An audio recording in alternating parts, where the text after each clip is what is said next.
네, 안녕하세요. 저는 30대 직장인 정경원이라고 합니다. 오늘의 스피치 주제가 나의 새해 다짐이잖아요.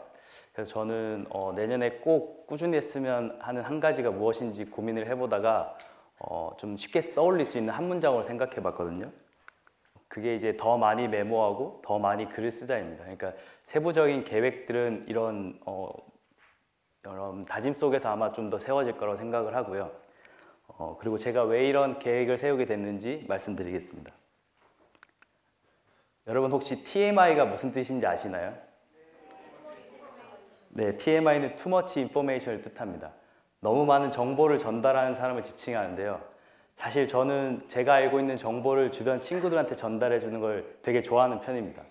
하지만 이게 정말 한 끗 차이거든요.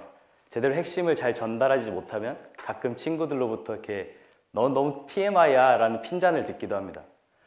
그러다 보니까 저는 가끔 제 생각을 어떻게 쉽고 재밌게 전달할까 이런 거에 관심이 많았었고요. 그리고 회사 생활을 하면서도 이렇게 핵심을 잘 요약하고 잘 전달하는 게 정말 중요하구나라는 걸 많이 느끼고 있습니다. 그리고 고민을 해보니까 독서와 글쓰기, 특히 글쓰기가 이런 좀 핵심을 파악하는 능력을 키워준다고 생각을 했고요. 그리고 신영주 박사님 강연을 가면 항상 서평을 써봐라, 또 글을 독서 서평을 쓰고 후기도 써봐라라고 말씀하시잖아요. 그러다 보니까 저도 그것을 계기로 블로그에 지금 글을 쓰고 있고, 그렇기 때문에 내년의 새해 목표를 저렇게 잡았습니다.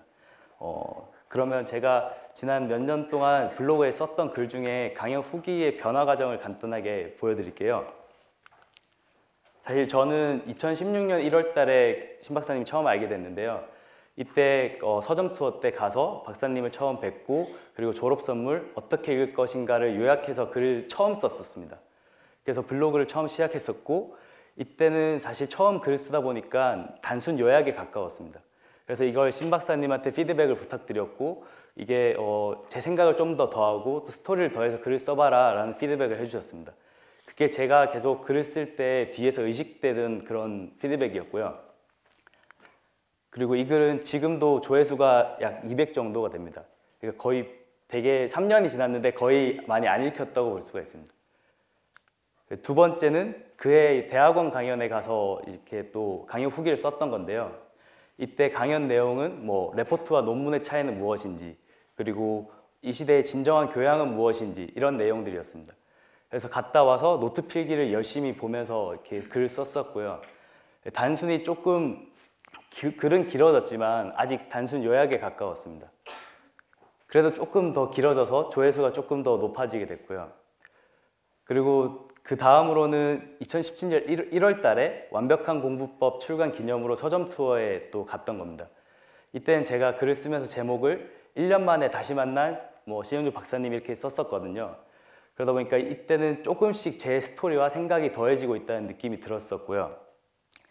그리고 이 글이 페이스북에 공유가 되면서 그래도 이전보다는 3배 정도 많은 조회수가 나왔습니다. 그리고 2017년에는 말하기 발표 잘하는 법의 특강을 갔었거든요. 이때 강연 내용도 요즘에 카톡, SNS로 소통하는 시대인데 그렇기 때문에 정보를 습득하는 능력, 그리고 요약하는 능력이 정말 중요하다는 것이었고, 다시 한번 독서와 글쓰기를 좀 잘하고 싶다 이런 생각을 했던 강연입니다. 그리고 이 글도 이제 페이스북에 공유가 됐는데요.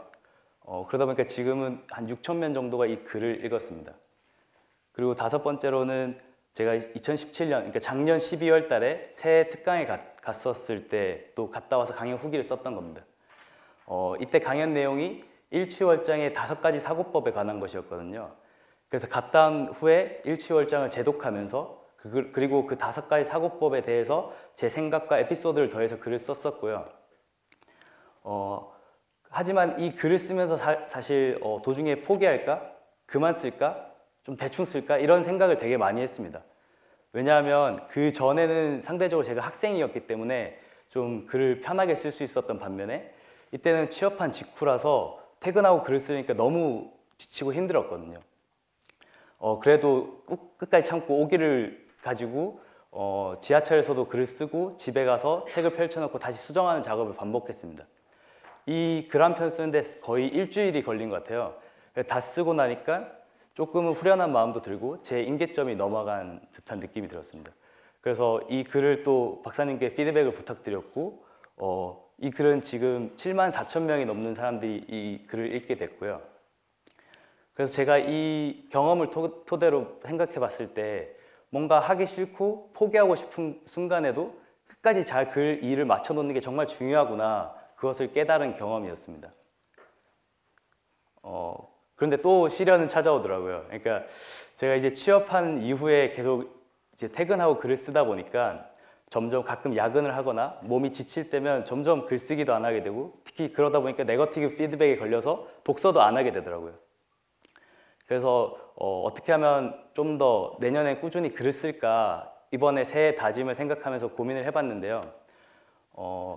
독서, 메모, 글쓰기를 조금 더 유기적인 하나의 시스템 속에서 생각해보면 어떨까, 그런 생각을 했습니다.